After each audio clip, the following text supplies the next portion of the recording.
আজকের পর্বে রোশনাই সিরিয়ালে আমরা দেখতে পাবো রোশনাই যেই ঘরে সাজাগুজা করছে সেই ঘরের সামনে এসে আরণ্যক দরজা নক করে বলে, আমি কি একটু ভেতরে আসতে পারি? তখন গরিমা আরণ্যককে বলে, এখানে তো সব মেয়েরা আছে, তুমি কি করবে ভেতরে এসে? তখন আরণ্যক বলে, আমার একটু কাজ ছিল, আমি কি দরজাটা খুলে ভেতরে আসতে পারবো?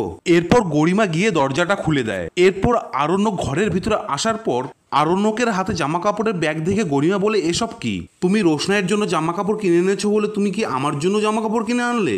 আরণ্যক, আমার কাছে অনেক জামা কাপড় আছে, আমার আর জামা কাপড়ের দরকার নেই। তখন আরণ্যক বলে, এগুলো তোমাদের কারোর জন্য নয়। আরণ্যকের এই কথা শুনে আরণ্যকের মা আরণ্যককে জিজ্ঞাসা করে, তাহলে এগুলো কার জন্য এনেছো তুমি বাদশা?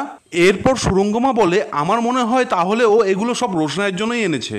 তখন আরণ্যক বলে, আন্টি আপনি একদম ঠিক বলেছেন, রোশনাইয়ের জন্যই এই জিনিসগুলো কেনা হয়েছে। আমি চাই এই জিনিসগুলো ওর আশীর্বাদে ও বিয়েতে পড়ুক। আরণ্যকের কথা শুনে গরিমা আরণ্যককে জিজ্ঞাসা করে, কেন বলো তো? তখন আরণ্যক গরিমাকে বলে, একদমই সাধারণ গরিমা, কারণ আমি রোশনাইয়ের দায়িত্বটা পুরোটাই নিয়েছি আর ওকে আমি এই বাড়িতে এনে তুলেছি, তাই ওর বিয়ের খরচাটা আমি পে করতে চাই। তখন সুরঙ্গমা আরণ্যককে বলে, আরণ্যক তুমি কি চাও আর না চাও তাতে কিছু আসে যায় না, কারণ আমি অলরেডি রোশনাইয়ের জন্য কিনে ফেলেছি।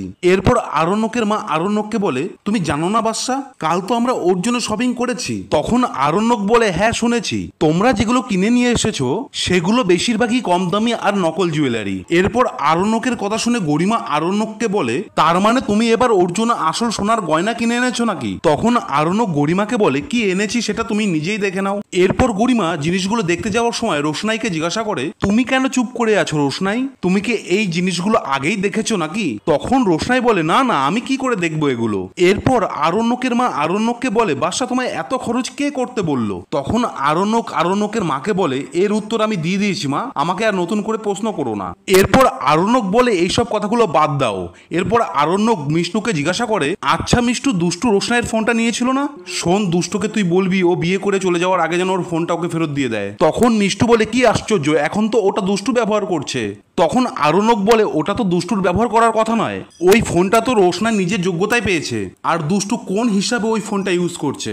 এরপর আরণ্যক বলে, দুষ্টু যদি ওকে ফোনটা ফেরত না দেয় তাহলে কিন্তু আমি রোশনাইকে আর একটা ফোন কিনে দেবো, ওটার থেকে ভালো এবং ওটার থেকে দামি। এরপর আরণ্যকের মা মিষ্টুকে বলে, দুষ্টুকে বলবে ওকে ফোনটা ফেরত দিয়ে দিতে, সেরকম যদি হয় আমি নয় দুষ্টুকে একটা ফোন কিনে দেবো, ওটা ওকে ফেরত দিয়ে দিতে বলো। তখন রোশনাই মিষ্টুকে বলে, না না মিষ্টু, আমি অত দামি ফোন নিয়ে আর কি করব, তুমি বলো ওকে ওটা ওর কাছেই রেখে দিতে। এরপর মিষ্টু রোশনাইকে অপমান করে বলে, তোমার ভিক্ষা আমাদের দরকার নেই, তুমি কি আমাদের দয়া দেখাচ্ছ নাকি?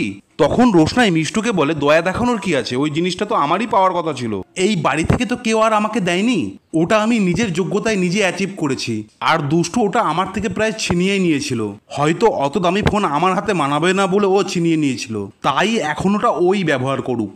এই বলেই আজকের পর্ব এখানে শেষ হয়ে যায়। আগামী পর্ব দেখতে আমাদের বংফল চ্যানেলটিকে সাবস্ক্রাইব করে রাখুন।